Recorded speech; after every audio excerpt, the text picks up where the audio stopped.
গাছের ফুল যখন ফুটে থাকে কত সুন্দরই না লাগে, তার একটা জলজ্যান্ত উদাহরণ এই ফুলটা। আমি এই ফুলের নামটা বলছি না, আপনারা অবশ্যই যারা যে এই ভিডিওটা দেখছেন কমেন্টে অবশ্যই জানাবেন এই ফুলটার কি নাম। আপনারা অনেকেই হয়তো জানেন, ইতিমধ্যে অনেকেই কমেন্ট করবেন সম্ভবত, কিন্তু অবশ্যই আপনাদেরকে আমি পরবর্তীতে বলবো এবং ভিডিওর শেষাংশে বলবো। কিন্তু অবশ্যই এই সুন্দর এই ফুলটা একদমই মাইক ফুলের মতো দেখতে। আপনারা যদি কেউ অনেকেই দেখে থাকেন তাহলে কমেন্ট করবেন। এর ফুলের যা শোভাবর্ধন সারা বছরই, আপনি যদি বাড়িতে একটা গাছ লাগিয়ে দিতে পারেন তাহলে সারা বছর আপনার বাড়িতে কিন্তু ফুল ফুটতেই থাকবে এইভাবে।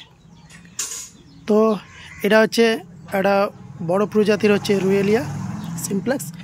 আর এখানে যে দেখতে পাচ্ছেন আপনারা এই ছোটো সাদা, এটা হচ্ছে রুয়েলিয়া সিমপ্লেক্স।